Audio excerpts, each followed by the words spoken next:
Welcome to Geek Therapy Radio. You've got your mental curator, Johnny Hemberger. In this podcast, I talk to David Murray, the 8-bit guy, all about solar energy, his solar setup and my solar setup.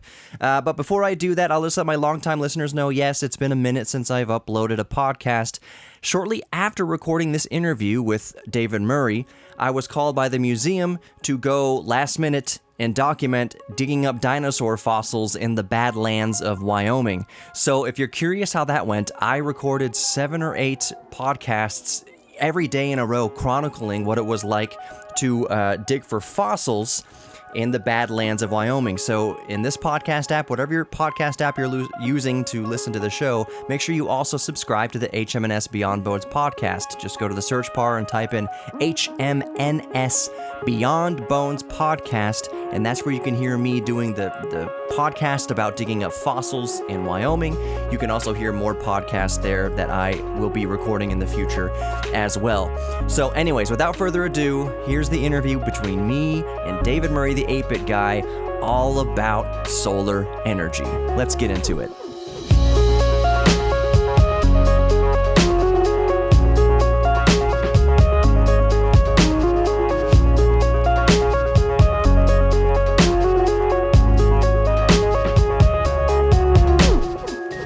So today I'm having a longtime friend of the show and a friend in real life, David Murray, who you might know as the 8-bit guy.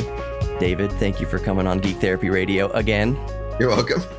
Awesome. So a few months ago, I guess it was months, or was it like last year, you came down to Houston and I was kind of showing you, some of my geek things. And one of the things I showed you was my little solar panel array, my 780 watt solar panel array. And don't worry, listeners, we're going to get into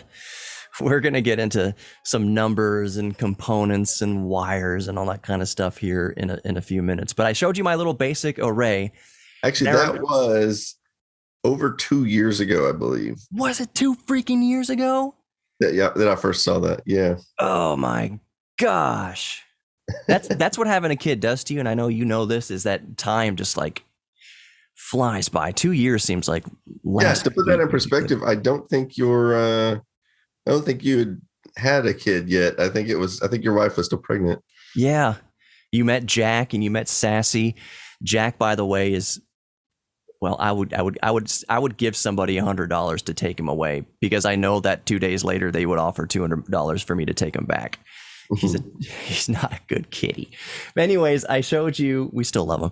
I showed you the solar panel array, and what I was getting at is, at first, I'm going to put you on the coals here a little bit. You said, it didn't impress me that much at first, but what took hold since then to get you interested in solar power? So it was kind of a long road to get to where I'm at today, which I think about solar power all the time now. But the event, of course, was the big Texas freeze we had, which was pushing 2 years ago at this point. Mm-hmm. So not long after I came and visited you that time. And, I lost power here for 3 days, as did much of the state. And we had to evacuate. Subsequently, our house flooded due to a burst pipe because nobody was here to notice it was, burst, which caused me to have to move out of my house for 3-4 months while it was reconstructed, and just really turned my life upside down. And I was just, I'd spent a lot of time thinking about what could I have done to have some electricity during that time. And then I remembered, hey, Johnny had this set up. And so I started investigating creating something like that for myself so that I would have at least a minimal amount of power. And then, of course, I did a whole video about that on my channel. So a lot of people have seen that already. And but it's kind of become addictive get this free power coming in every day now. And I know some people will argue with the term free because I did pay for the equipment, but the equipment's paid for. So anything it produces from this point is free. And, now I'm like, dang, I'd kind of like to have some more of this free power. And so anyway, it takes you down a rabbit hole. Yeah. And, so we've got a number of things to talk about there. Yep. So we have a little Google Docs. I like letting people behind the scenes a little bit when it's fast, interesting to do so. We had a little Google Doc set up here about kind of topics we want to get to because there's so much down that rabbit hole of solar that I think some people don't really realize. They might see B-roll clips or news clips or whatever of like solar farms and solar panels, and like they might take a walk through their neighborhood and see big solar installations on their neighbors' houses and things like that. But I don't think a whole lot of people, and I don't blame them, because there's plenty of aspects of society and of science and of life that I don't think much more about because I'm not an expert in there, and it hasn't piqued my geek interest yet. But there's so much more to just those glass, black or blue or whatever color glass panels that people have on their roof. And for a lot of people, I would wager, honestly, that for most people who have the whole home installation where they have 10, 15, 20, 30, whatever kilowatt production on their roof, that most of those people were looking just for a turnkey solution, that they themselves don't necessarily, nor are they necessarily required to, have an intimate knowledge of the photovoltaic conversion of sunlight to electricity. And I'm not going to get into that here either. But my point is, they don't have an intimate understanding of it. They just wanted to not pay, an electrical bill anymore, or at least convert their electric bill payment into something that either they had a passing interest in renewable energy, maybe they had quote unquote green aspirations, whatever the reasoning is, they wanted the solar panels, and they didn't necessarily need a whole lot of background. So what we're going to talk about here, and we're going to pull from the Doodle Docs, the Google Docs to keep us on track here, is just kind of starting from the beginning. So basically, to use an example where I showed David my setup and something caught him, what he just mentioned that got him into it was not being, if I can say this, caught with your pants down during the next emergency, to have some sort of capacity to generate your own electricity and generate your own power. Not necessarily power your whole house, not a whole thing, but just like have some backup to assist with gas generators or to offset gas generators, to supplement whatever. And kind of how that all starts. So I'm going to read this first line on the Google Doc that David wrote that's so beautiful. He says, some people grow their own food, some people make their own clothes, and some people like to make their own electricity. Solar is the most economical and most available way to do that, unquote. And that's a perfect lead-in to how we're going to discuss all this. So I guess the best place to start is with the first kind of bullet point here. And we're going to talk about the typical residential solar setup. So not a giant solar farm producing 1,000 megawatts of electricity to feed Pflugerville or whatever. We're going to talk about a local home residential setup, and I'll kind of let you start on this, because I think while I set up an array, and I've shown my listeners and YouTube viewers what I've got in typical 8-bit guy fashion, you have done way better in just kind of polishing it up and like kind of materials used and applications that you're using it for. So why is it that a commercial setup is a no-brainer to operate? Well, much like you said earlier, it's a turnkey thing. You pay some installer to come in, they install it, and then you pretty much never touch it again. It just works. And so for the average consumer that doesn't want to know the intimate details of how it works, and they don't want to have to worry about turning things on and turning things off and rationing power here and there and all that kind of stuff. I mean, it's a solution where they basically just they sign a contract, someone comes out, they put it on their house, and it just works behind the scenes, and they don't have to deal with it. And I understand the appeal to that. And I wouldn't criticize anybody for going with such a solution. But right. I wanted to talk about some of the turnoffs for me as kind of a nerd, and also someone looking to, I have ulterior motives for my solar setup. Compared to the normal person who just wants to save money on their electric bill. And so I wanted to go over some of the reasons that I don't like, for me, the typical commercialized residential setup. Okay. So one of the things, and I know I'm going to get some backlash for saying this, but a lot of the solar companies are scam artists. Absolutely. I 100% agree. I don't mean to cut you off, but yeah, I think a lot of people would kind of agree with that there's a lot of fly-by-night stuff and a lot of scams. So I 100% agree. I wouldn't even necessarily say fly-by-night. I would say some very established companies. And the reason I say this is because I've had a number of them over the last 5 or 6 years come out to my house and give me their sales pitch. Mm-hmm.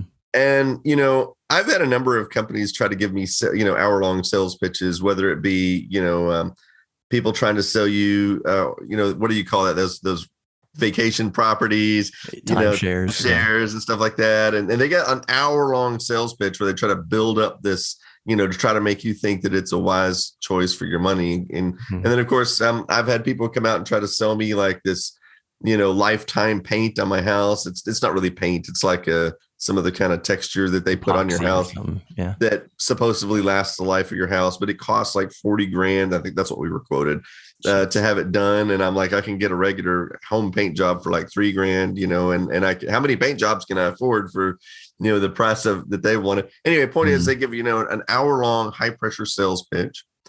Same thing when you go to like a car dealership or whatever. You get, high pressure sales. And that is what I experienced. I've had 3 different solar companies come out and pitch their solar systems to me. And each one was an hour-long high pressure sales session. And one of, as they're talking, my mind is constantly turning, like thinking, what are they not telling me here? Right. What are they trying to, I really analyze what people are trying to do. And I know these people are trained. They've gone to training classes to teach them how to sell you this stuff.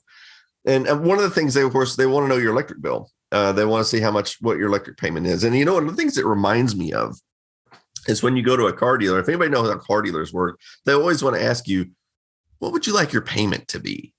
And there's reason that they ask that, of course, and it's to take advantage of you. And it's kind of similar because what these solar companies are going to do is they're going to try to figure out what your electric bill is. And all they have to do is get you a payment for their electric bill that or for their solar setup. That's about $20 a month less than your electric bill. And they feel like they've got you sold, and what they're not telling you is the huge profit margin that they have in there on that. And that's what bothers me about that. Now, I know that there's probably some really honest solar companies out there, but I hadn't found one yet. And I would say, if you're an honest solar retailer, reach out to us, but you just get 1,000 of the same. And again, it's not to denigrate. I feel bad for the reputable solar companies that are genuine and are legitimate, that unfortunately, because there's a lot of this in real estate too, your phone gets blown up with all the, are you selling your property? Like those are just, I call them vultures. And there's a lot of vultures in solar installation as well. So it's something good to look out for. And I just the whole point of that is I feel bad for the legit ones. It's hard to know what the legit ones are. And I certainly don't have a recommendation right here on the radio or on the podcast of a reputable solar company. The best thing I can offer up, and maybe you'll agree with this or not, or have some input on this, is to find if you see a neighbor with a solar installation, maybe just ask them, who did you use and did you like them? And maybe ask, a handful of neighbors, maybe across different neighborhoods, maybe 4 or 5, get a good sample pool of customers who've had this installation done in the companies, and basically go after you have 5 or 6 or 7 kind of examples. Like, okay, I feel pretty comfortable about this company because I know somebody who's used them and whatever, get some good word of mouth. But yeah, I don't know who the reputable ones are.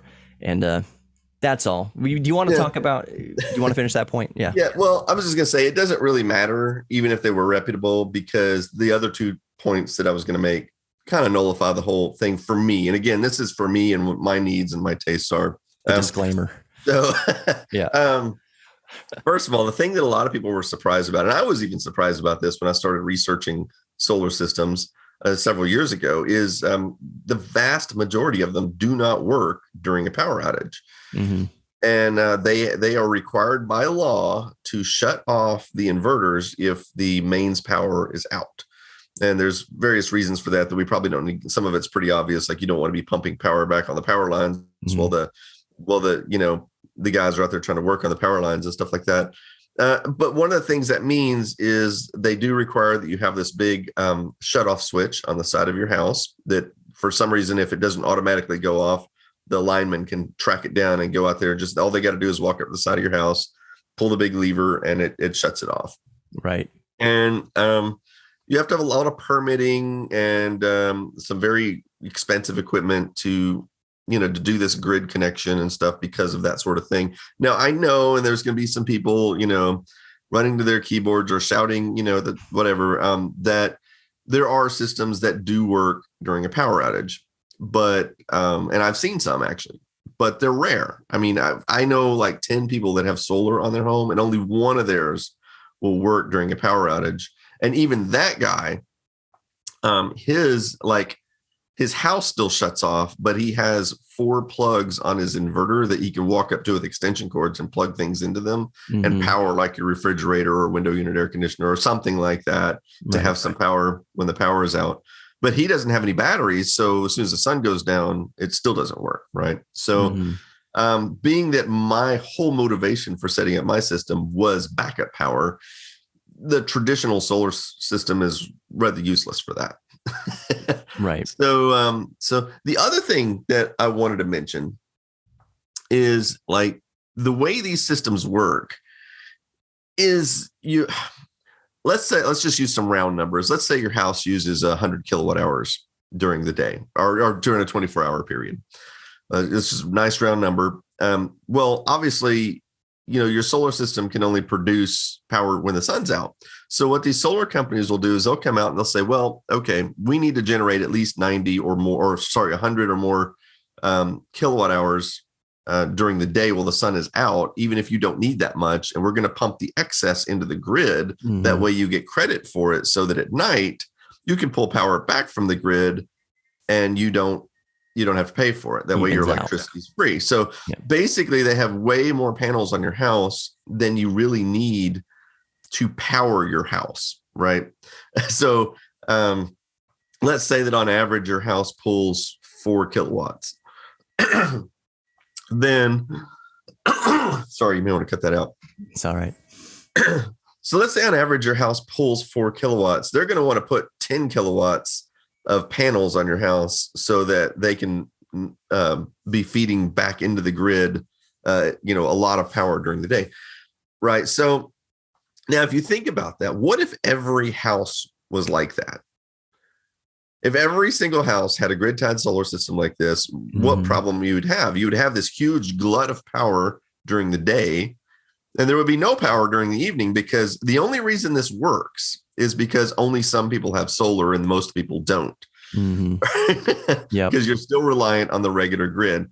But if everybody had solar, it just wouldn't work. It wouldn't work this way because there would have to be somewhere for the power to go. Right. Storage. And be stored.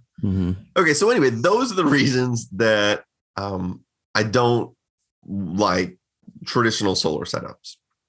So there's a little side tangent to that. When you mentioned the reason why residential solar installations work is because not everybody has it. Because if everybody had it, there would be a glut of extra power and there's nowhere to store it.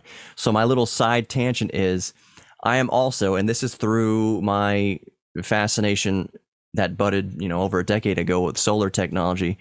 One of the constant things that comes across my feed, articles that come across my feed when I'm laying there in bed and reading things, is all the different, very fascinating ways they're trying to not combat, but take on that challenge of energy storage. One of the ways is, hydro storage, like a hydro battery, where they use a pump to basically pump a whole bunch of water up on top of a dam. Europe does a lot of this, where they use pumps to pump during the day with the excess power, get the water up into the reservoir, and then at night they open the gates and they turns the turbines, and then the process just repeats every single day. So the extra power is generated. You can use it at night. Another technology that's very new right now that they're doing research on is using sand, basically up to and including melting sand, using the excess electrical heat to melt the sand, and then drawing upon that heat to do turbines and stuff at night. Not to get too sidetracked by this, but heat exchange kind of conversion to electricity isn't super duper efficient. The best way that we know of right now, or like kind of that I've personally researched, is the hydro approach, where you basically fill a reservoir at night. Another super interesting way of energy storage to potentially store this glut, if it ever occurs, is gravity batteries, where they basically use the excess power generation to hoist a big concrete block that weighs hundreds and hundreds of tons, like the weight of an aircraft carrier, up into the air. And the whole idea behind these is they would install them in existing like mine shafts, so there's not a whole bunch of outlay of infrastructure and cost. And so during the day, you're generating electricity with solar, with wind, with geothermal, whatever, and the access is hoisting this big old weight up into the sky.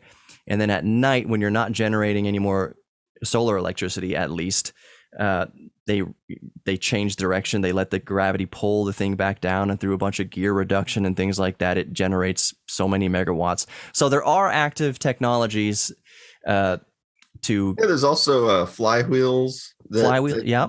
And then, of course, Tesla, for example, and some other companies are also working on just battery storage. So, yeah, there's different ways in the works to store it, but none of them are very mature technologies at this point. Well, I mean, I say mature. The pumped hydro thing you discussed has been around for decades, but it's still an expensive proposition and whatnot. But anyway, yeah, each one of them has their pros and cons. But bottom line is, the way things are right now, not everybody can have solar, because once we reach a certain point where enough people have it, then we would have exactly the problem we just described. There would be all this extra power in the day and nowhere to store it. And then at night, people would have blackouts because there's not enough power generation at night to handle it. So anyway, and I would hope, and we'll move on to the next thing, but I would hope, and I can only speak locally because you're up near Dallas and I'm down near Houston.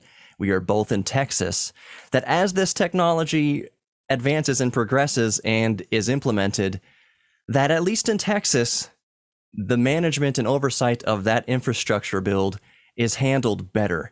I mentioned to listeners, and David, obviously you went over this. Your viewers and subscribers all know this, that anytime there's a weather event in Texas, like a major weather event, and I don't mean hurricanes for me down here in Houston, but like if it's too hot or if it's too cold, we get messages and alerts on our phone from ERCOT, who oversees the whole electrical grid, to please conserve energy today. Please don't do laundry. Please don't run your dishwasher. Please, set your air conditioning higher because it's 106 degrees outside Fahrenheit, 41 Celsius for my international listeners. Please conserve. And then in the wintertime, it's too cold. Don't run your heaters, and please, it's like a disaster.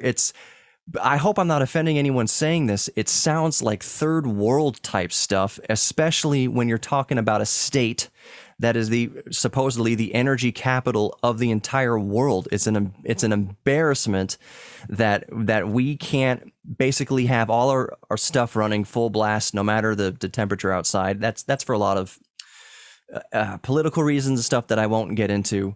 But I just hope that as this technology progresses, as more solar is added, and we get to this theoretical part where consumers are more energy independent and we are the ones feeding the grid, that they have these energy storage systems figured out better in Texas, and that we hopefully change it. But the hope is that there's so much time between now and then, theoretically, that you hope something would change with the infrastructure. But that's a really good point to jump off to the next thing, is the DIY setups. We talk a lot about, in this country especially, how energy independence, that's a huge political topic. I'm not sure how divisive it is, but I guess it could be divisive, to where we talk about as a country that we don't want to be so dependent on foreign oil, and it's been a big discussion with Russia invading Ukraine. Again, not going into any details, but you don't want to be as a country, you don't want to be, theoretically and speaking, is you don't want to be at somebody else's mercy for power. Where it changes in my mind and my thinking, and I'm sure your thinking too, to a degree, if not the same, is that why do we have to wait on local government or whatever to solve our energy independence problems? Energy independence can start with me, and it can start with you figuring out ways to be energy independent. And what I've come up with is, because people always say, well, for energy backup, just get gas generators, or just have a natural gas generator plugged into the natural gas pipelines, have something, fossil fuel based. Which obviously, yes, it's a good idea to have a gas generator as backup. It's a good idea to have diesel generator. It's a good idea to have natural gas, everything. But all of that is still suckling on the teat of somebody else to supply you with gasoline, to supply you with natural gas, and to supply you with diesel.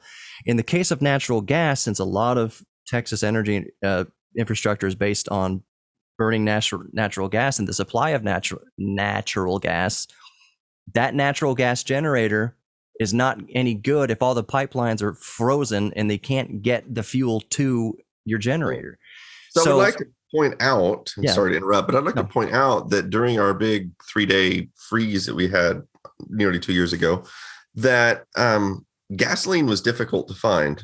Most of the gas stations were shut down because either they didn't have power or they didn't have gas, or both. Right. And there were some gas stations in town that were working, but there was a line. You had to wait like an hour or two in line to get some gas. You could not get propane. You could not get natural gas. Like you say, a lot of the people's natural gas supplies to their home was not working. So, and this was just a freeze. I mean, imagine a more like an earthquake or some other kind of much worse natural catastrophe. Like you say, fossil fuels are not always going to be available when the supply chain is disrupted. Right. So that's what I'm saying, is that's how I've come to the conclusion. And I don't want to speak for you, but we've come to this realization that we can.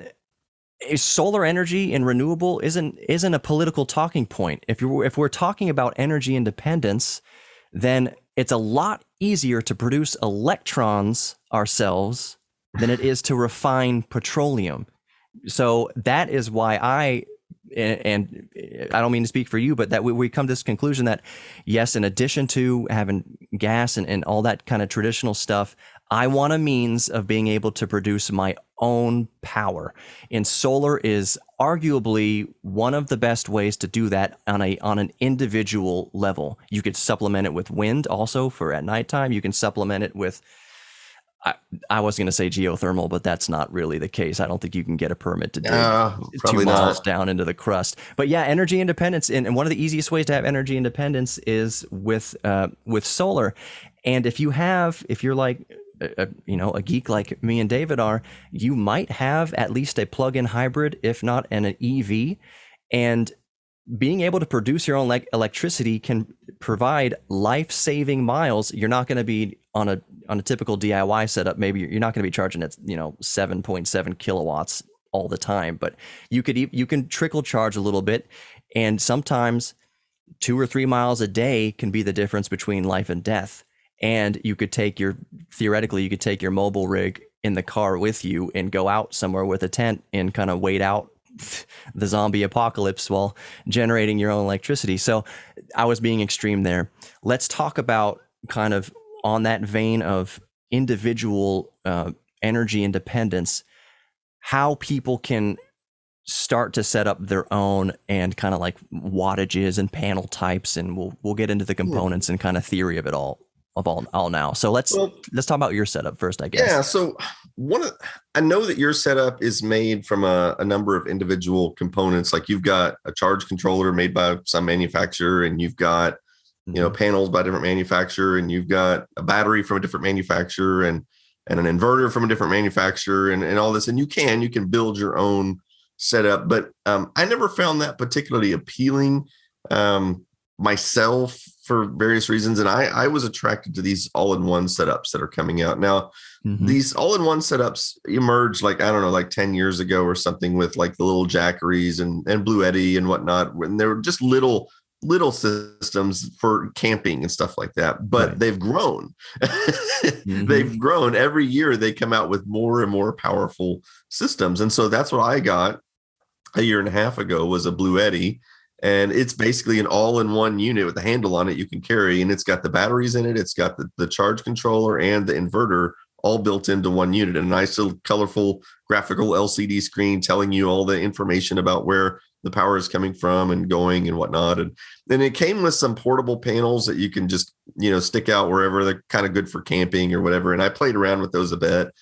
And, but eventually I was like, I really need a way to permanently mount these. So I bought some residential solar panels from a guy not too far from here that sells them for like $60 a panel. And these panels are like, they're supposed to be like 230 watts each, but they are used. And, those ratings that they give are, of course, best case scenarios, like in a lab where they have just the right lighting and just the right temperature and all this kind of stuff. So you're never going to see the number that they give you there. So, in fact, I've determined that generally I'm producing, those panels produce about 75% of what, realistically speaking, they produce about 75% of the rating.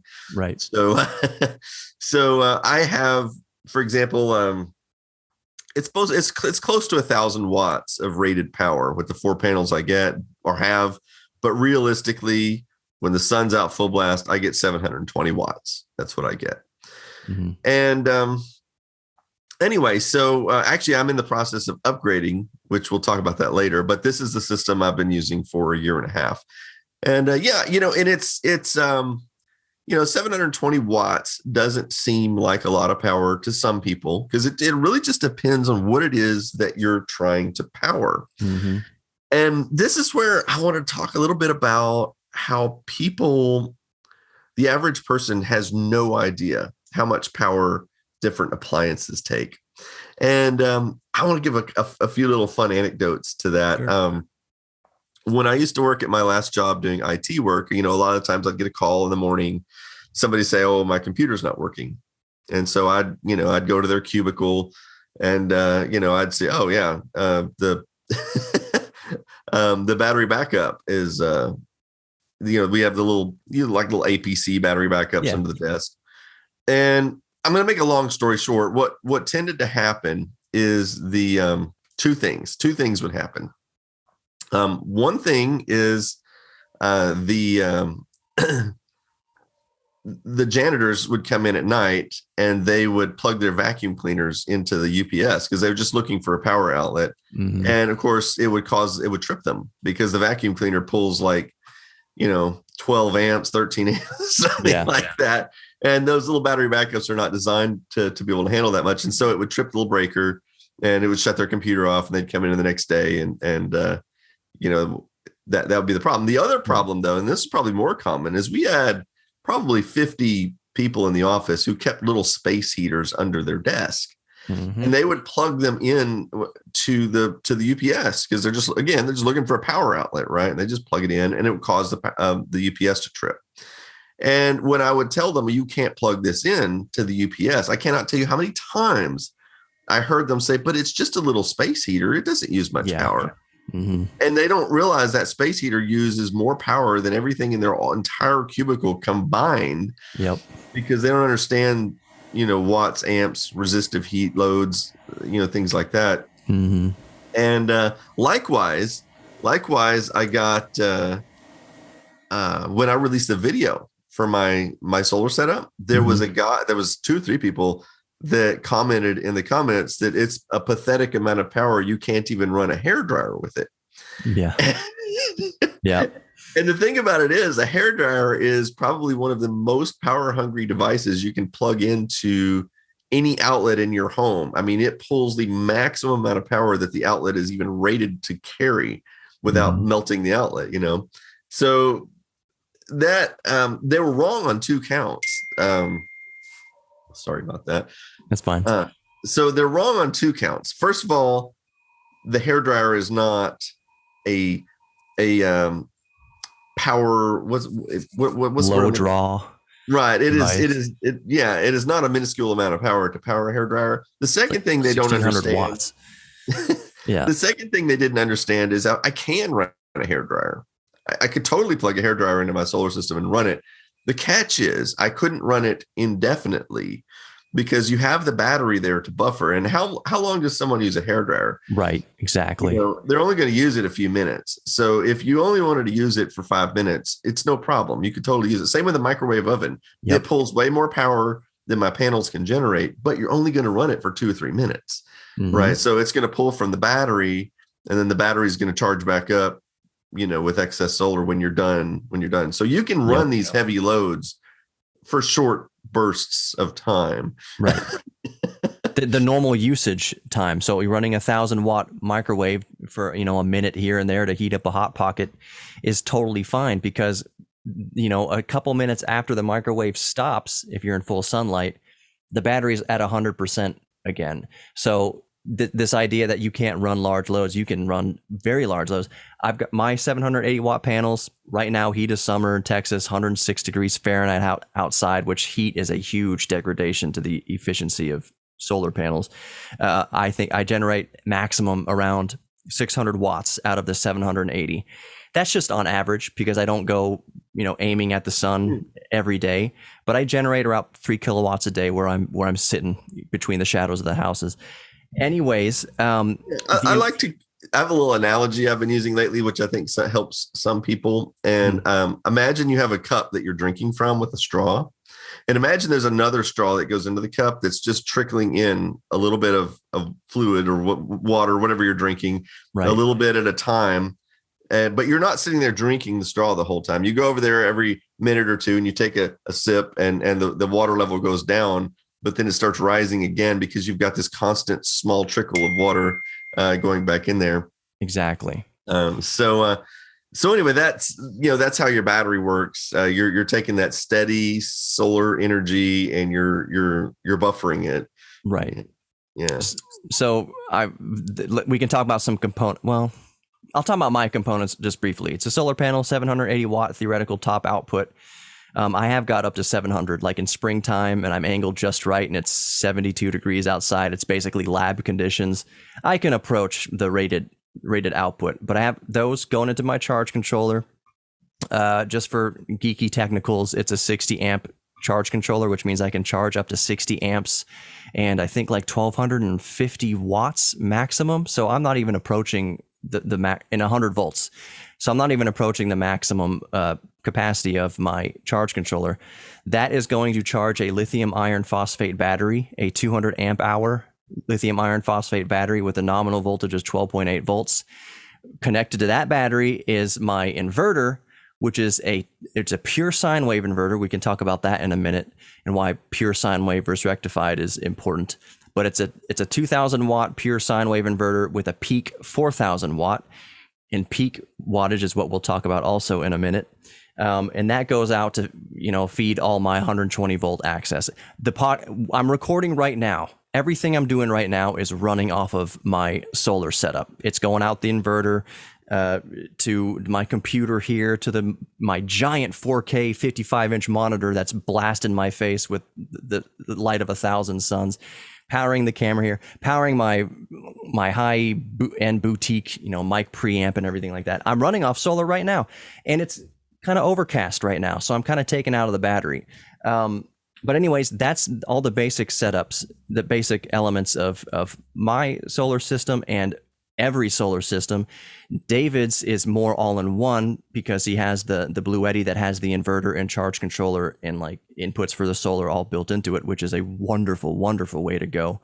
I want to talk about just for a minute, one of the most important pieces of being able to, great, you have solar panels and you're charging. How do you use the energy? You need what's called an inverter. It's the same thing that you plug into your car cigarette lighter to charge your laptop on the road or charge your tablet or whatever. Back in the day, before all the cars had USB ports and things like that, you used to have to plug in an inverter to the cigarette outlet or clamp one onto your car battery, your 12 volt car battery to do, draw bigger loads with. So an inverter is one of the is where the rubber meets the road as far as using the electricity. And where I'm going at with this, there's two things: pure sine wave versus rectified, and then the peak surge output rating. So 2,000 watt continuous, 4,000 watt peak. First, I'll talk about the pure sine wave versus rectified. Pure sine wave is going to be a little more expensive, but that's what's coming out of your walls already at home. Is a theoretically nice. There's some noise and distortion in it, but a nice curvy up and down in United States, 60 hertz, 120 volt sine wave, or it could be 60 hertz, 240 volts, 250, whatever your circuit is for. But that's what all your electronics are looking for, and what treats your electronics most nicely.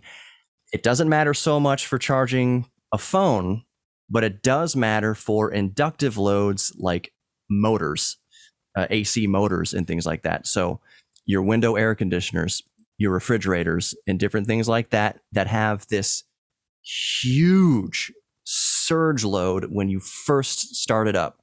So your refrigerator, I'll use a better example. Your air conditioner, a typical 500 watt, 5,000 BTU window air conditioner, will run typically, it's around 500 watts, 5,000 BTUs, theoretically around 500 watts for just a basic, high-end air conditioner. So it'll run continuously at 500 watts. But when it first kicks on, when that motor first kicks on, it is drawing thousands of watts for a split second to kick that motor into gear. Imagine it like pushing a car. When you start an electrical motor, it's like having a 5,000 pound SUV sitting there, and then you take a 100-yard sprint up to it and just shoulder into the trunk. That's what an inductive load is like, versus kind of starting slow and pushing. That's where the inverter, AC inverter technology kind of comes into. But anyways, that huge massive load to start something, that's that peak wattage, and that's why the peak surge wattage of inverters is important. And then the pure sine wave aspect of it is that your electrical motor, it'll cause excess heat and resistance and all sort of bad things for that electric motor to be running on a square wave.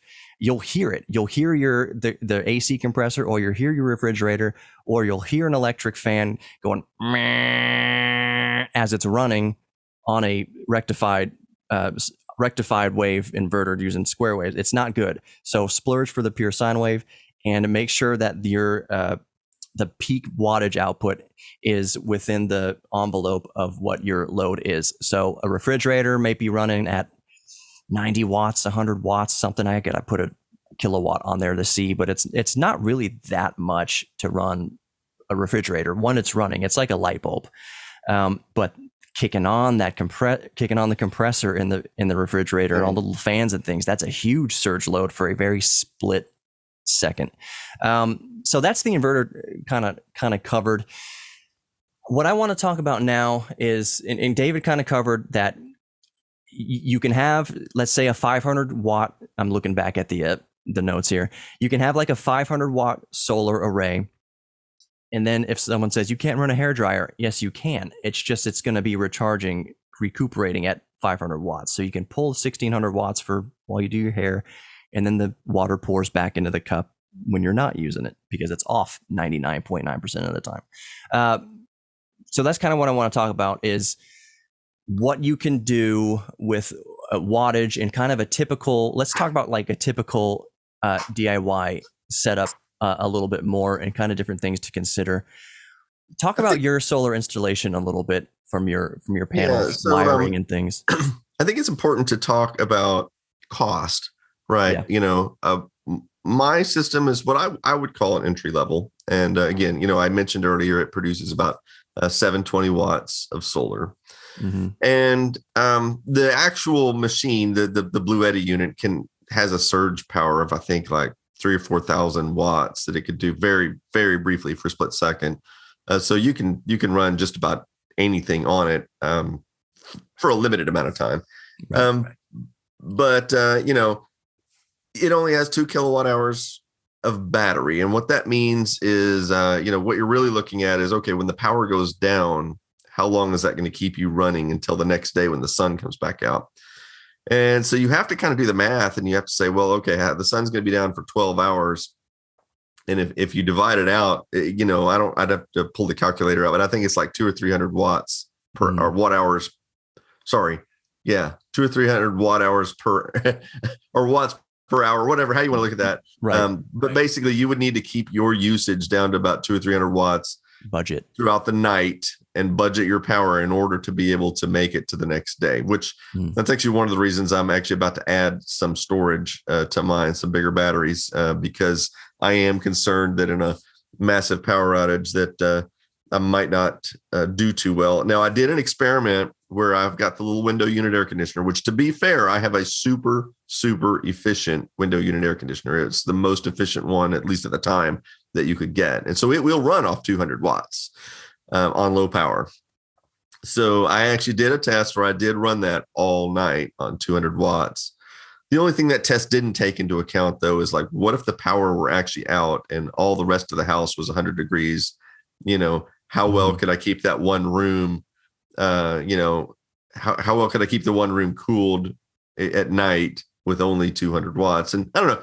I think it would be tolerable, livable, but it might not be super comfortable. So anyway, that's why I'm adding some more batteries. But anyway, so that's one of the things you have to keep in mind. But again, my system, I spent about $3,000 total on the panels and the Blue Eddy unit and the air conditioner. Right. And so that, obviously, and I guess this goes without saying, but you can't run your central AC on a system like this. It requires far too much power. Mm-hmm. So you have to have some auxiliary means. You have to be able to decide, okay, what am I going to run on a little $3,000 solar setup? And so some of the things that you can run would be a very small space heater. And, especially, any space heater, as long as it has a low setting. Mm-hmm. And you might want to actually check and see, like, what is the advertised watt draw on low. I have some space heaters that use as little as 200 watts. And then I've got a big one that has a low setting that's 600 watts on low. So I can run that, especially during the day. And I did during last winter. I ran it every day, all day long, 600 watts on low, pulling from my solar. LED lights these days are super efficient. You can run a lot of lighting and it won't even hardly tip the scale, so to speak, right, on your solar. I mean, I could probably run every light in my house and it probably wouldn't be more than 100 or 150 watts total. So again, this is a drop in the bucket. And just to keep a few rooms going, we're talking like, I've already measured it. We're talking like 40 watts, I think, just to keep all the lights on in like 3 or 4 different rooms, so that's no problem. Computers, they use, well, except for Johnny's, most computers only use like 200 watts.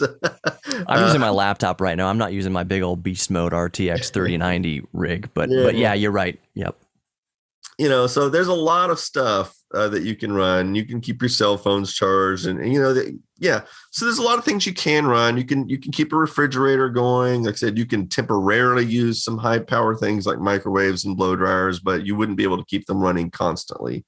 Yeah. So that's kind of what you get in that price range. And the other thing is, and this is a point I made in my video, is that if you have a setup like that, there's no reason not to run it every day. And that's kind of what I bought it as a backup system, but then I was like, well, I keep this thing running every day. So like right now, as we speak, it's in the other room, but my little window unit AC is running full blast, cooling my house down because it's like over 100 degrees outside today. Mm-hmm. And so that power is going to help cool the house, and it's independent from my regular air conditioner. So that's I don't have a good way to calculate how much money it's saving me, but it is reducing the load on my air conditioner. Right. And it's supplementing. So you can use these backup systems every day and they will pay for themselves in time. I mean, the payback period could be 5, maybe as much as 10 years. But yeah. So there's an interesting point to that I want to make. If you're using it every day, and I'm using mine every day also. Typically, if you haven't looked at solar deep cycle storage recently, in the past it's been lead acid batteries. deep cycle lead acid batteries that you'd use for trolling motors and on boats and things like that. Typical off-grid kind of setups. The technology has improved, and yes, they are more expensive, but lithium-based batteries, right now it's lithium iron phosphate, they are rated, if you are careful and you're mindful about your top charge and your lowest level discharge and things like that, they're rated for thousands of cycles, whereas typical lead acid batteries are rated for, if you got 200 cycles out of it, like full discharge cycles. And with deep cycle lead acid, a full discharge is considered 50%. So if you got a 200 amp hour lead acid battery, you can only really use 100 amp hours out of that before you start damaging the battery. With lithium iron phosphate, a low discharge is, I keep it safely at like 10%. They say you could go down to 0% and recharge just fine. But if you keep it within this window, the window I keep it within is like 10% discharge, and then I keep it like 98% top charge. And if you keep it in that really nice window, which in a 200 amp hour lithium battery is probably like 180 amps worth of storage that you can fully use, the battery will last thousands of cycles, and that is up to and over a decade of use if you were using it every day. But the thing is, with a solar setup, you are not discharging it to 0% every day. You're only skimming off the top all day long. So it's really at night, if you kind of in an emergency situation where you're really going to kind of chew into it, versus when in my typical use case scenario at night, when I've got the laptop running and different things running, I can go all night long, baby, and maybe go down to like 50% discharge. The point is, you keep it within parameters, a nice safe envelope with the lithium iron phosphate, and the batteries will last for 10 years. And the only reason I address that, and we'll move on to different things, is when you say use it every day to offset costs, people might be like, well, lithium iron phosphate batteries are expensive, and you might have to, you're just never going to catch up to offsetting cost if you're constantly changing lithium iron phosphate. So I wanted to address that too, because that was one of the most common comments I got on my video that I released on the topic. People were asking, well, aren't you going to ruin those batteries cycling them every night? And and I didn't make this clear in the video that I did, but yeah, I only run my system during the day, right? Mm-hmm. When the sun goes down, usually around 7 or 8 o'clock in the evening, I go over and I turn the air conditioner off, or if it's the wintertime, I turn the heater off, whatever I'm drawing power from. Right. And then I turn the inverter off on the Bluetti unit. And so the battery is still at like 95% or something like that. When I go to bed, and I do that for a number of reasons. It's not so much to protect the battery as it is the fact that this whole thing was meant as a backup solution. Mm-hmm. So when the sun goes down, I want to make sure that battery's full, so that if the power goes off at say 10 o'clock at night, guess what? I got a full battery. I can go start drawing from if I need. And so, so I'm not cycling the batteries every night. I do about once a month. So, I've done this maybe a dozen times since I've installed the system. I do let it run down overnight because I want to make sure that everything's still working and the batteries still have good capacity, and it's probably good to cycle them every now and then.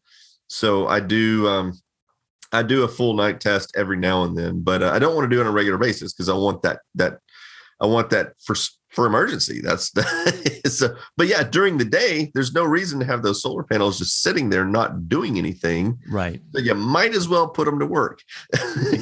Exactly. So let's move on to some of the more realities of it, depending on how you set up your panels. And like, let's talk about HOA and city codes like that.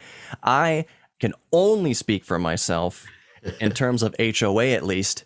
And that, for most of my stuff, it's a ask forgiveness later thing, because doggone it, I'm a Texan. This is my property. I'll do what I want on my property within reason. I'm not going to put up a 200-foot ham radio mast in my front yard and just, well, it's my property. I can do what I want. No, but things like I replaced my fence, a year ago with a new fence, and HOA is like, you need to get permits for us to do that. I was like, I just increased the property value of our street. Like you can, whatever, I don't care. I'm going to fix my fence. It's a danger. It's a hazard. I'm not going to wait for your approval while my son is crawling through the gaps in the fence, or a dog gets in the fence, a Rottweiler or something like that. So I'm going to fix the fence and y'all can deal with it later. I did the drone shot before and after. I sent them all the plans like afterward, but like anybody listening to this dealing with a homeowners association knows exactly what I'm talking about right now. So in terms of my solar panels, I have them up on my patio roof. You can see in other videos. If I put this on YouTube, I'll splice the B-roll in, where you cannot see them from the streets. That is my personal setup. Is the HOA? It can't hurt the HOA if the HOA can't see it, kind of thing. Now, if you're talking about putting panels, and I'll leave this to you because you have more experience with this right now because you have panels on your roof. Talk about some of the issues to think about when putting panels up on your roof, or in a more kind of visible or risky situation. So I hired a professional solar installer. He's kind of like a subcontractor, and I just said, hey, I got these 4 panels. Will you mount them on my roof? So he did it. And he used the exact same equipment and mounting brackets and everything that one of the professional solar installation companies would use. And he followed all the general guidelines of making sure there's so many inches of space between the edge of the roof and the panels for firemen to go around, all that kind of stuff. Mm-hmm. But I only have 4 panels, right? And my panels are on kind of the back of my house where because I wanted them facing south, so that worked out fine. But you really can't see them from the street. I mean, you can if you go all the way down to I live on a dead end street, and you have to go all the way down to the dead end, and then you kind of have to look back, and you can just barely see the edge of the panels. So like the city inspector, if he were driving down the street, he's not ever going to see them. But the funny thing is, when I did this, I didn't even give any consideration to permits. And my thinking was, oh, well, hey, I'm not tying this into my grid, right? It's not tied into to my electrical system in my house, so right. I shouldn't need a permit. But some people brought up in the comments on the video that the city might have still required a permit just for the mounting of the panels on the home, which I never considered. So I started researching that recently because I've been wanting to add some more panels, which we'll get into that a little bit later. But yeah, and I've realized that, oh, you know what? I probably was supposed to get a permit to put those up there. And so now I'm kind of faced with the situation of, well, gee, I want to go down and apply for a permit to put new panels on my house because I really want to put some on the front of my house to catch the western sun as the sun goes down, because that will widen my window of solar production. Because right now I start losing power around 7 o'clock. It starts to tip off around 7 o'clock, and you can see it clearly going down for the next 2 hours until the sun sets at 9 o'clock. And but if I had some west facing panels, I could have more or less full power from those panels all the way up to probably like 8:30, 8:45, something like that in the evening. And every bit you can widen the window is good, because that means less you would need to store for battery power and stuff like that. Right. For a backup solution. But anyway, so I'm like, well, crap. If I need to go down to the city and apply for a permit for these front panels, they might find out I have these panels already on the other side of my house, and they might find me or make me take them down, or I don't know. So that's a consideration that I guess maybe I overlooked at the time, but it's something to warn you about. Now, if you live out in the county, like or out in the rural area, you won't have to worry about this kind of thing. But I live in an urban, or suburban neighborhood that's governed by these city codes and stuff like that. However, I have been researching. There's different things that you can do, though. For example, in some jurisdictions, you can mount them on the ground. And you wouldn't need a permit for that. I mean, it depends on where you live, but in many cases you can mount them on the ground, which actually I would prefer. If I had enough property space that wasn't shaded, I would actually prefer to have ground mounted solar arrays, because then you could clean them and get snow off them or whatever very easily without having to worry about climbing up on the roof or anything, which I'm not going to do. So that's an option. I've even seen some YouTube videos where people built solar trailers. You basically take a trailer and Yep. you can mount some panels on it. You can mount like 2,000-3,000 watts worth of panels on a trailer and then just park it in your driveway or in your front yard or in your backyard or whatever. It's not considered a structure Right. by the city because it's just a trailer. And you've got you can have a significant amount of power on that. So there's various ways that you can get around the city codes if you're wanting to do a DIY setup, and if you don't want to put them on your roof. I want to bring up a good point that you mentioned about the solar trailers, because it reminded me of something, and I want to mention this to people listening, and if I upload this watching. There's plenty of material out there, and there's plenty of YouTube channels discussing solar and things. But one of my personal favorites, besides that, David's now going to upload more stuff, is a channel called DIY Solar with Will Pros, PROWSE, and I have seen him do those solar trailers and talk about it's not a structure, and he lives out in Arizona, so basically he has infinite. It's like noon at midnight. I'm just kind of joking, but they got plenty of sun in Arizona, and he puts on a trailer, and thousands of kilowatts that he can maneuver around different. Like he'll put it here in the spring, he'll put it here in the summer, he'll put it here in the winter to kind of maximize output. And then if he wants to drive somewhere, he's got a Tesla, and he has enough kind of electronic components that he could mount it up to the back of his Tesla. And if he wanted to go just off grid, be producing his own electrons and keep that thing going forever off grid. But that's a really good resource. He also has a website and stuff like that. I'm not being paid by him. This is not an official endorsement. You can go find, there's other people out there also doing a really good job. But Will's channel, he goes over things like batteries, lead acid versus lithium iron phosphate. He talks about things when you're talking about solar electricity and you're talking about your own generation of electricity and things like that. In terms of heating and cooling, insulation is important. That's a really good jumping off point to the other aspect of geeking out about solar and getting into solar and renewable energy and things like that in terms of energy independence, is that you start looking at the world and energy use way differently, and you start looking outside of energy use differently. Whereas you start thinking about, all right, I'm running this air conditioner. How can I keep it using the lowest amount of energy possible? Where is air leaking in and out of my room or of my home? How is the insulation set up? So things, little offshoots of solar production are things like insulation, for instance.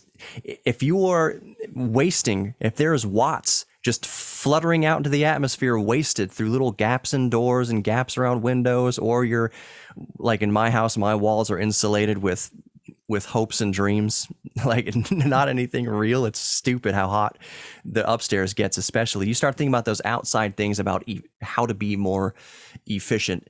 And it's not just about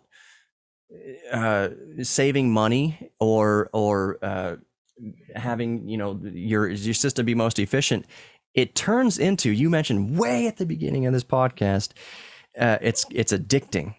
So this pursuit of energy and efficiency becomes addicting, and it's I'll say that on the kind of intellectual level, emotional level, whatever, getting into solar it's not making this argument, at least for me, about like, oh, I'm gonna go hug some trees or save the whales or do whatever, which I'm all about the environment, don't get me wrong. But my main motivator in solar is just that it is such a fascinating technology and an area to get into, because it really makes you look at the world different. Have you experienced that degree? I wanted to touch on that. So my system was originally, my total motivation, 100%, was to build a system for a backup solution. Like I said, I've had it in place now for pushing 2 years, I think, or at least a year and a half. And the thing is, I go in there every day and I look at the little screen and it shows me this power coming in from my panels. Mm-hmm. And I've come to where I like I'm constantly looking at it. It's like, look at all that free energy I'm making, And then, and I've got my little air conditioner running and then, after a while, and it works fine. And like I said, I'm not complaining about how it works or anything, but, suddenly I start thinking, man, I'd like some more of that. Mm-hmm. And so now for the last few weeks, I've been trying to plan an upgrade where I want to double my solar input and I want to double my battery capacity and then, and whatnot, because now it has become like I've got this free energy and I want more of it. It's addicting looking at the little screen, seeing the number of watts coming in, and I want that number bigger. Mm-hmm. Because the more I draw from that, the less I'm paying to my my electric company. And even though this is not a big full house installation solar, it's actually interesting when you start looking at the math and you're like, it wouldn't take more than a few $1,000s, like I'm thinking like $2,000 or $3,000 for me to upgrade this to the point that I can start producing about 20% of my daily solar or my daily energy needs. Right. Mm-hmm. And, that will actually get to the point where I'm going to see a difference on my electric bill. And that's not going to be a dramatic difference, but I think, for example, I could probably knock $60 to $70 because, my electric bill is like 325. Actually, this month it'll probably be closer to 400 because of the heat wave. Yeah, in summertime. But yeah, if I can knock 20% off that, that's close to $100 Mm-hmm. a month. So not only would it be a better backup system because I'm going to have more power available and whatnot, but it would also be to the point I'm going to start seeing visible savings on my electric bill, which and I'm still not grid tying this. The way I'm looking at this is for those that have seen the video, I installed a transfer switch on my breaker box. So I can literally just go over and say, hey, I want to run this circuit and this circuit and this circuit today off solar. Mm-hmm. And that's not grid tied because it's like an either or thing. Like that circuit in the house is either running off of shore power or it's running off solar. But the solar never at any point comes into contact with the utility grid, right? I mean, it's always it's isolating certain systems in the house and saying, hey, they're going to run on solar today. And so I'm going to install some more transfer switches, and that way I can allocate more of the breakers in my house to be on solar. And I still can't run my central AC even by doubling my capacity, but I think, again, I can allocate, I'm going to start running my refrigerator off solar. I'm going to start running my network closet off solar. I'm going to start running, all these other appliances. And I've got the window unit air conditioner, of course, I'll keep that running. And during the winter, we usually have little space heaters around the house in winter anyway, because, my wife always keeps one in her room because it's too cold in there and whatnot. Well, that room is going to be on the breaker, so it's going to be powered by solar. That little space heater be powered by solar, so on and so forth. Anyway, point is, it's kind of fascinating. You start looking at your entire home's electrical system and you're like, what can I power off of solar? And of course, if you had a big enough system, you could power the central AC. But I think my ultimate goal, which I can't get my wife to agree with yet, is I want to install wives. I want to install a couple of mini splits in the house. And actually, I have two reasons. I've been wanting to do that for years, even before solar, simply as some redundancy, because we've been living here like 20 years. And I think we're on our third air conditioning system. And they, they last anywhere from 6 to 12 years and then they die and then you got to replace them. And they break down. Like, I don't know. I feel like we're kind of lucky. We've gone like 3 or 4 years without an AC breakdown. When that happens in the middle of summer, your house becomes uninhabitable here in Texas. I mean, it's like if it's like 105 outside and you go 2 days without air conditioning, you might as well move out until it's fixed. And I got the window unit. I can keep one room cool, but if I had a couple of mini splits in the house, that would not only offer redundancy to a central AC failure, because now I could keep like half the house cool, but it would also be an excellent way to use the power from your solar. And the great thing is you can get, for those that are familiar with SEER ratings, the seasonal energy efficiency ratings on air conditioners, I think like my main unit in my house is like 12 SEER, and you can get mini splits up to 33 SEER, right? So, I mean, they are so much more efficient. So like if I pumps. Yeah, and they have heat pumps too. Yeah, Mhm. and so the point is, like, you could pump 500 watts of power into one of these mini splits, and it would be like pumping 1,000 watts of power into your home air conditioner system, Yeah. because they don't need as much power to accomplish the same amount of cooling. Yep. And so, in many ways, it's like amplifying your solar capabilities to some extent, because you're just, you could, in fact, I made the argument. I said I could run these mini splits off of mains power and still save money. Yep. Yeah. but if I can run them off solar, even better, Right. And but yeah, my wife says those are ugly and she doesn't want me to install them, but we're still working on that. Still having that conversation.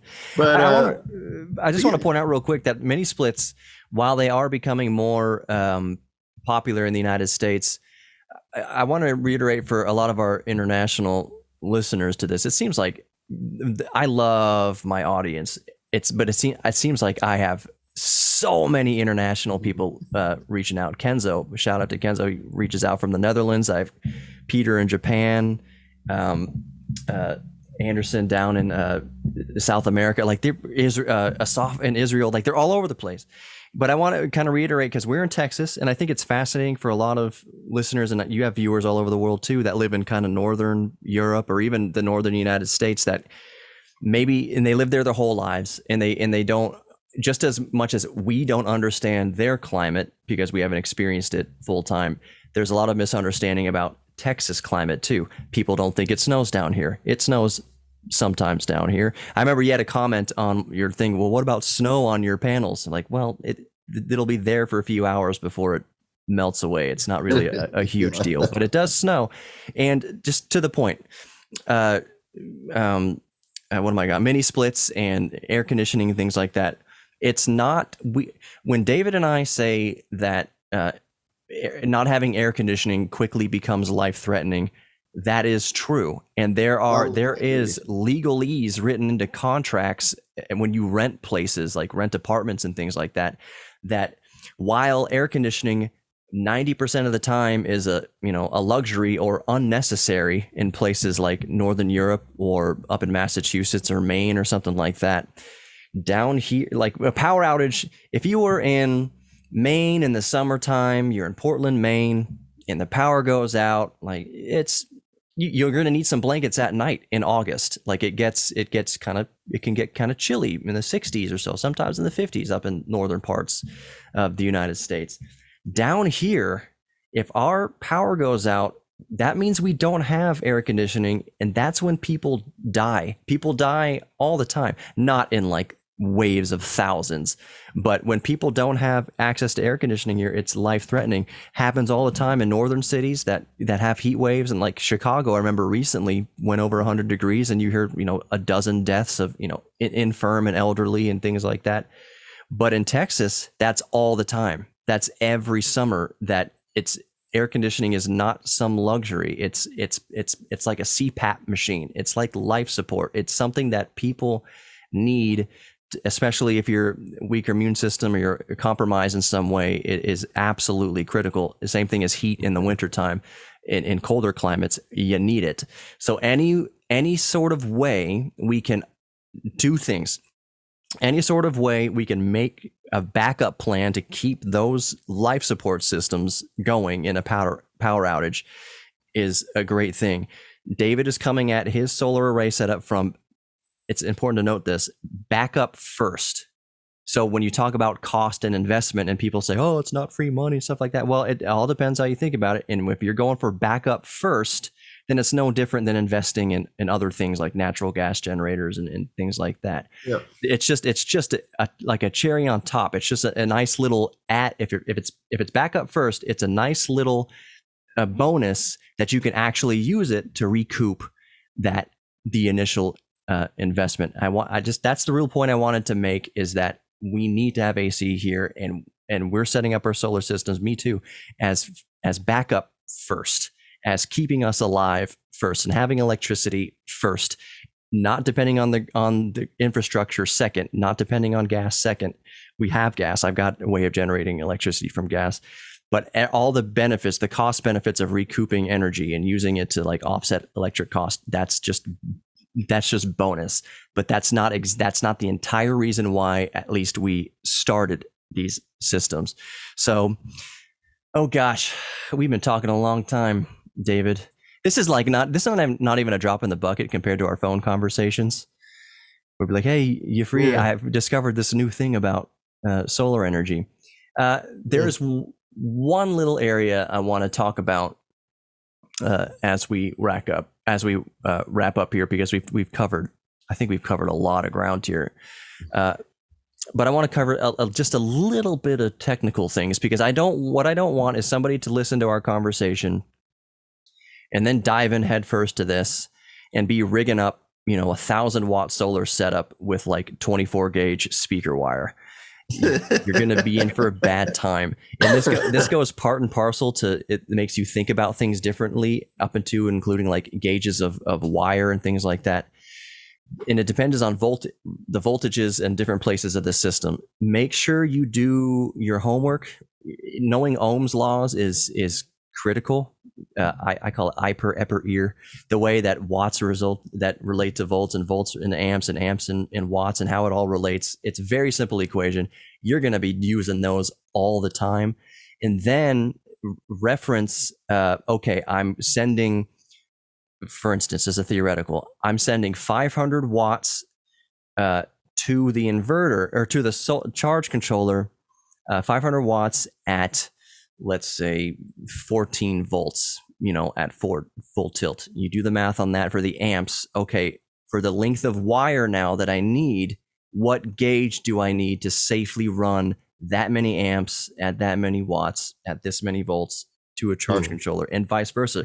Don't be running a 2,000 watt inverter off of thin little tiny speaker wires. Make sure that if you're running a 2,000 watt inverter on a 12 volt battery, that you've got beefy enough wires. I can't stress that enough.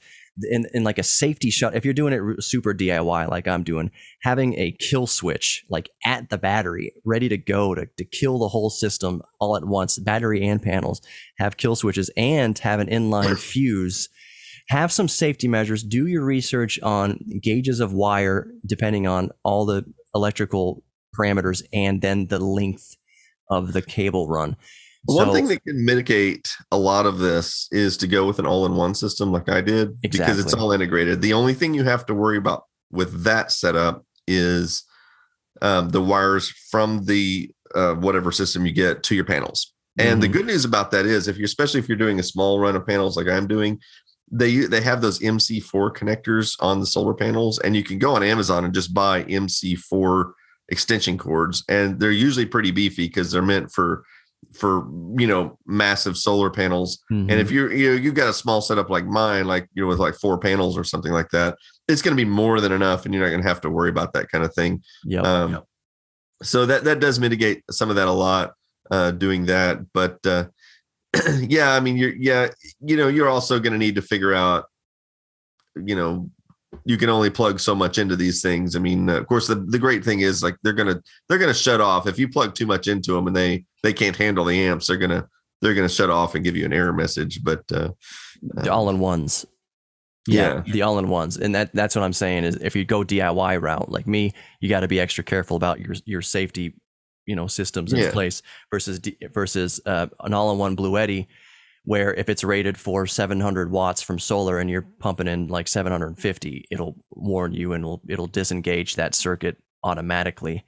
And the wire gauges, to let people know what to kind of expect, I'll use the panels to the charge controller, because that is one link of the chain that we both have in common with our setups, is we both have panels with wires coming off them going to our devices. Yours is an all-in-one, mine goes into a controller and out to different things. But the common thing we have is the wires from the panels. So typically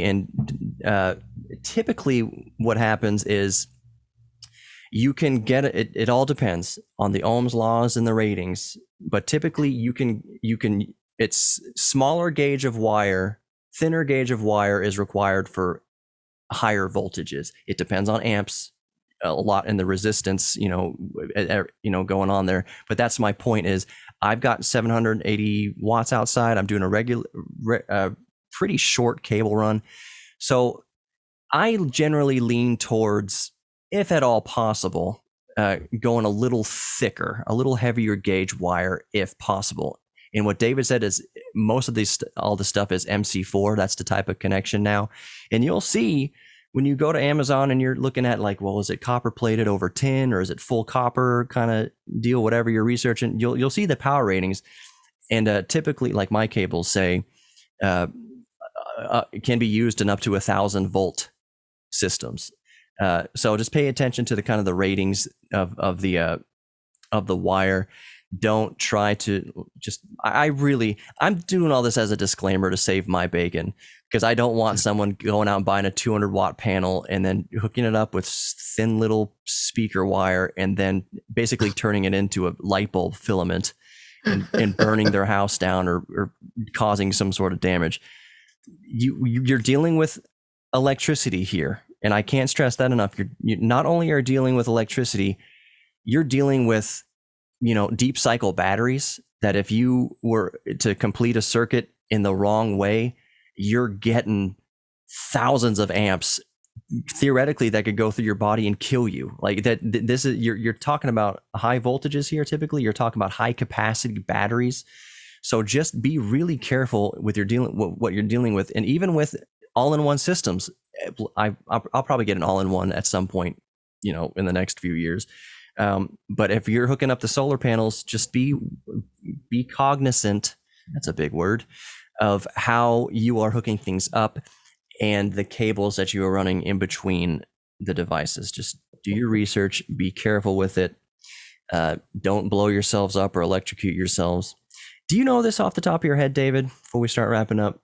The voltage required to break skin, isn't it like 24 volts or 30 volts before you start feeling a zap? I know tasers run at thousands of volts and like very low milliamps, but I've touched 12 volts many times and I've never felt anything like car batteries, stuff like that.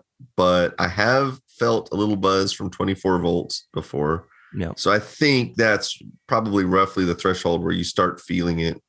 With dry hands. If you're wet and the salt on your skin has created an electrolyte, you can absolutely kill it. If you walked out of the pool, a salt pool, like a salt based pool, not chlorine or whatever, because I'm not sure the electrolytic abilities of chlorine. I'm sure it exists. It might be great, but I'm just saying, if you're covered in salt water and then you just go to a car battery and like grab onto the terminals, I don't recommend that. An easy comparison would be saying, stick a 9-volt battery to your tongue, and you're going to feel it, but to your dry skin, you're not. And that's perfect. Are there any other kind of points you want to mention? We've covered a lot of ground here. Well, safety wise, if you're using lead acid batteries, which I just wouldn't recommend these days, this is 21st century, but if you're using those, they do leak hydrogen gas out of them, and you have to make sure you vent that from your house or your house could blow up. But if you're using lithium batteries, which I totally recommend, then you don't have to worry about that. And any battery you do use, especially lithium, keep them in a climate controlled. Make that a consideration of where you put your battery. Put them in your hot garage, or during the summer, it's it'll damage the batteries. I mean, they won't blow up or anything. It's just they'll start losing capacity, and that's what I'm saying. The risk of them like blowing up is relatively low. But I know from experience, because a lot of my power tools, like trimmers and blowers and drills and things like that, I've typically kept out in the garage, on the chargers running off solar. I've got a feed going out there to run my whole patio and water pumps and all sorts of things. You'd be amazed what you can run off of a panel array of just 780 watts. But anyways, we talked about that. The lithium battery packs, like the 18 volts battery packs and things like that, 20 volt, you store them inside. If the charger's outside, that's one thing. Like, okay, let them charge, outside, but take them inside. Ideally, all of it, charging and everything, will be done inside, but at least for storage, keep them inside, because your garage gets boiling hot. I mean, it can be 120 degrees in there. If it's 105 degrees outside, it could be 120, 130 degrees inside the garage. And your batteries are sitting there day in, day out over the summer. Just anything over about degrading. 90 degrees is considered slowly damaging to lithium batteries. So, Do you have a sensor on your all-in-one that tells you battery temperature? It doesn't tell me the temperature, but it will supposedly flash a warning if they get too hot, which I've never seen because mine's indoors. So yeah, my not charge only is it controller indoors, but it's in the same room with that window unit air conditioner, so it kind of keeps itself cool. Exactly. My charge controller has a little probe that comes out of it. It's a temperature probe, and I just leave it sitting on top of the battery, and I can monitor it all times, and I can go tap my little panel over there and see what the temperature is. It's usually between 70 and 80 degrees on the battery, which is perfect. And that goes back to the conversation of longevity of lithium iron phosphate in general, is keep the temperature happy and then keep it within your kind of voltage specs on the top and bottom end, and you'll be good to go. What I hope comes out of this podcast is and broadcast is that I'm not looking to change the world here, and I'm not looking to convince anybody like you need to go solar. That's not what we're trying to do. We're simply discussing our fascination and passion for what is a very interesting aspect of science. But what I hope on the smaller scale, I hope to inspire people to do their own research. As always, with anything I bring up on here, it's not to get the solar bug in this case and then electrocute yourself and be like, well, David and Johnny told me to do this. No, we're just trying to get you down your own path, doing your own safe research. Not that I think anybody listening is ignorant enough to just start going haywire with wires and voltages and things like that. But I'm just saying, there's in the over an hour and a half that we've been talking here, we've only skimmed the very narrow surface of everything that has to do with solar energy and renewables. Haven't even discussed wind turbines that you can buy. We're doing a glancing blow to kind of wet your whistle. To try to look into these things yourself. And at least if you don't want to go the whole route of doing a DIY or all-in-one solar thing, at least you'll be a little less ignorant about something. And I think that goes a long way in society, and me personally, to just try to be, not going to be an expert on everything, but I can be enough less ignorant so that I don't think falsely or don't make false claims. Don't go out there and say, you can't run a hairdryer on this. Well, that's an ignorant statement because you haven't considered these things. And I don't blame the person for saying they can't run a hairdryer on this thing because it's ignorant. It doesn't mean you're stupid. It's an ignorant because you haven't thought of all the factors, and maybe it's not an area of expertise. So I hope that that this podcast leaves people just at minimum less ignorant about solar. What do you think? Well, I think maybe the whole point of where we were going with this, and maybe I didn't do a good job of saying it, is that my system started as a backup. It was a utilitarian thing, but for some reason or another, after running it for a while, it has become a source of fascination. It's almost like a toy now. It's fun. I want to keep tinkering. I keep want to tinker. I keep want to expand it, make it bigger, and it becomes, like we talked about earlier in the podcast, addictive. Like it didn't seem that interesting to me when I first started, but now that I have it running, suddenly it's different. And that's to be the I case. think a lot of people, especially us geeks, they're, we probably experience the same thing. It's like, go out there and build something small, and you'll find that it's fun, and it starts you thinking about a lot of things, like, what would it take to power my whole house on this? Why is not everybody doing this? Mm-hmm. Why are we still burning so much fossil fuels to make energy when you can clearly see how much energy you can make? And I should point out, I did some rough math earlier, and I meant to talk about this earlier in the podcast, but I was like, this is kind of back of the napkin math, but I was like, how much would it cost me to build a DIY system that could run my whole house day and night? Mm-hmm. And I think I landed on a number probably around $20,000 for, and that would it would handle the basic necessities of the whole house, including the central air conditioner and all that. There might be some scenarios where I would have to rely on the grid, like if it was overcast for a week, or a snow covered panels, weird situations like that. But for the most part, $20,000 could power my whole house. And then I did the math, and I'm like, well, that would only be like 5 years worth of paying the electric company, right? Yeah. It could literally pay for itself in like 5 years. And so, and of course, again, you could bump that up to like a $30,000 system and give yourself some significant buffer there. And again, it would still pay for itself in like 6 or 7 years. And it starts to make you wonder. It's like, why is not every house covered in solar panels these days?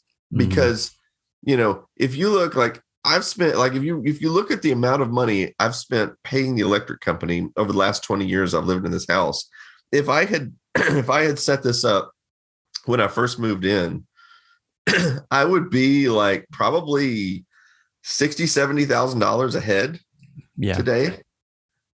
And then of course there doesn't even get started on the environmental benefits of that, but just from an economic standpoint, it starts to make you really think when you start seeing this system run day after day after day. And it becomes something I've started wondering, like, why is not every freaking house got solar panels on it? There's something to think about there, and I'm really glad you mentioned it because I wanted to talk about it and just forgot. A question that people have to ask themselves, homeowners, if you're in an apartment, there's probably people listening in apartments that are like, well, none of this applies because I'm in an apartment. That's not necessarily true. A really good gateway drug to solar is going on Amazon and getting one of those like $30 21 watt, USB solar panel kits that you're supposed to like bring camping or clip on your backpack or whatever. What I did in an apartment with that setup was I used that little 21 watt panel and I faced it on the balcony to grab some sunlight. And I had a 20,000 milliamp hour battery bank hooked up to it and just kind of charging throughout the day. And then I take it into the bedroom at night and keep my phone charged on it and my tablet and things like that. So there are things you can do in an apartment to utilize solar energy. You are not going to offset your electrical bill by keeping your cell phone charged and your tablet charged every night, but it is infinitely rewarding and fascinating and interesting to get into solar that way. And that's a really easy all-in-one way to do it. Little 3-panel 21 watt solar USB charging thing, and then a battery and a little 5-volt cell phone battery bank. That's an awesome way to get started. But to the point I wanted to make, you're talking about cost and offsets, and why wasn't I doing this a long time ago? I'd be thousands of dollars ahead. Why doesn't everybody do this? One thing to consider, because it's where I'm at right now, I would love to convert my house to full solar. I would love for a reputable company to come out for the amount of my electric bill and just start putting panels all over my roof, and inverter, and all the stuff, turnkey. But I am not going to be in this house that long. And I know that in the next few years, I'm going to be moving to just within Houston, at least, to a different part of the city. Point is, I'm not going to be in this house. And I've always maintained that a good time to invest in solar to the best of your ability, to the best you can estimate, is like when you're buying a house. And factor in the cost. If you really want to convert to whole house solar, factor in that 20 grand or 30 grand, whatever it's going to amount to with a solar company, whatever. Factor that, like, think about that as like a part of the mortgage, because it does up the resale value of the house. But like I mentioned, you have to kind of be as sure as you can that you're going to be in the house long enough to benefit from it. And I'm not saying necessarily that you're going to be paying a 30-year note anyways. You might as well, instead of paying an electrical bill on that, be just paying for making the payment on the panels instead, and you could break even in 10 years. You could break even quicker than that. Maybe it all depends on the area and your usage and things like that. But my point is, a consideration to make when going whole house solar is how long do you really plan on being in the house? It doesn't make sense to me to put a $30,000 investment into something you're just going to move out of and maybe never see the benefit. And when you're negotiating for the house, you don't know when you're going to sell the house in a buyer's market, in a seller's market. There's all sorts of things to kind of consider before going whole home solar versus going the DIY route where you can theoretically take it with you to the next place. Or have that solar trailer we talked about. Have a solar trailer. Hook it up to the Bolt. Hook it up to the Bolt or the Tesla. Bring it to your next house. Yeah. Yep. Well, I'm sure we'll talk about this more in the future.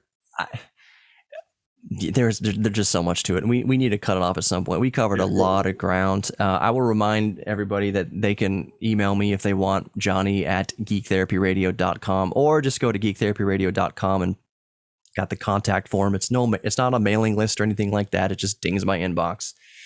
And all the social media, I'm doing my plugs, and I'll let you plug, David. Not that you need a plug on my friggin' show, but I've got Geek Therapy Radio, YouTube, Instagram, Facebook, Twitter, all that good stuff. Really, the best way to get at me is on Twitter. Like, that's where I can respond the quickest and see it the quickest. But David, what do you want to plug on my little rinky-dink radio show?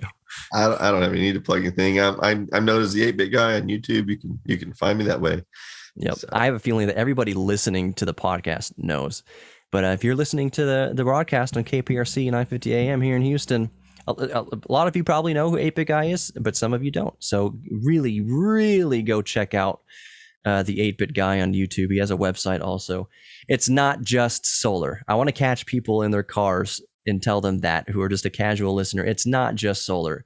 It's a lot of vintage computing. His bread and butter, I don't want to speak for him, but is what's made him a claim to fame is restoration.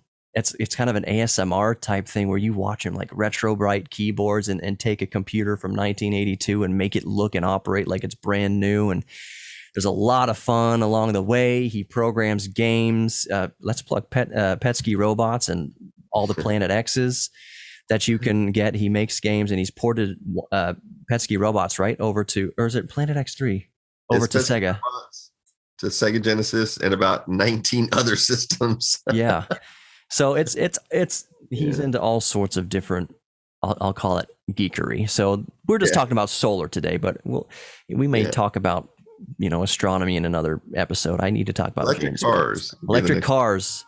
Woo! Don't get me started. It's an hour and 40 minutes into this recording. Don't get started on EVs and dispelling myths and truths and things like that. But anyways, David, thank you so much for being on Geek Therapy Radio. No problem.